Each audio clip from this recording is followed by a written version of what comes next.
Joining us now to talk more on this study is Mr. Matthew McKenna, a spokesperson from Elections Canada. Sir, welcome back to Forum Daily. Thanks for having me. So let's start with what led Elections Canada to conduct this study in the first place.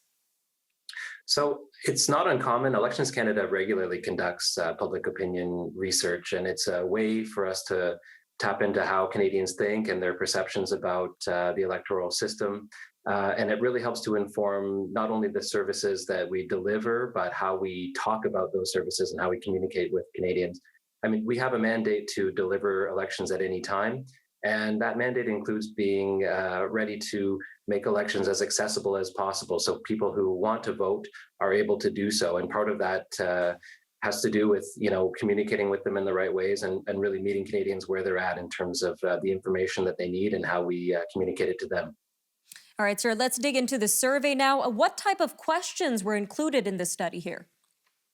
So the focus of the study was really to gauge Canadians' trust in not only our electoral system and the business that Elections Canada does, but in national institutions across the board. So it asked questions that gauge that level of trust. It looked at the ways that Canadians get information that informs that level of trust.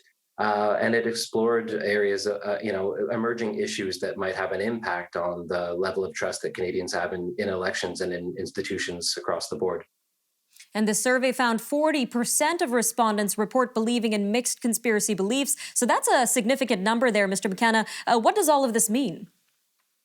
Well, mixed conspiracy beliefs, it's really the survey asked a number of questions to sort of develop a scale of where Canadians are at with respect to their perspectives on conspiracy. And that was really meant to help us gauge how those perspectives inform their level of trust in elections and in the way that we deliver elections. So, our interest was less in the specifics about the conspiracy questions and more in how where we did see that there was less trust in elections, whether or not there were sort of correlations between that and an overall level of distrust, or if it had more to do with the way that we deliver elections and things that we have a bit more control over. All right, sir. So what are Elections Canada's main takeaways from this study?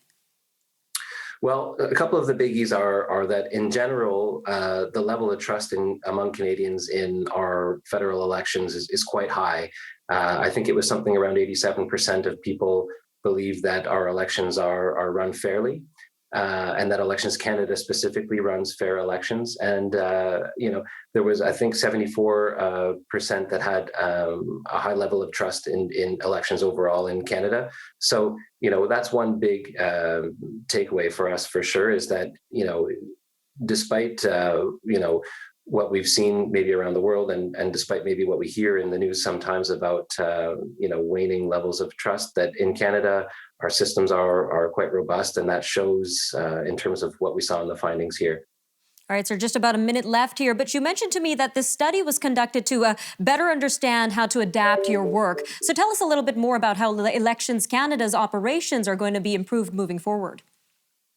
Sure. I mean, it's still early days. We're still in the process of sort of, analyzing the findings and seeing how we can apply them to the work that we do. But, I think one thing that we've learned over the years is that when it comes to communication and speaking to Canadians about, not only how things work, but, how we deliver elections across the board, transparency is always key. The more that Canadians know about how we run our business and how elections run behind the scenes, the more they're able to sort of build that level of trust and, get a better understanding of the nuts and bolts of things, so that there isn't, an information gap that can be filled with, either misinformation or perhaps, misguided ideas about how things work here. And when you compare the system in Canada to systems around the world, it is quite a bit different. So it's important for us to sort of fill those gaps and let Canadians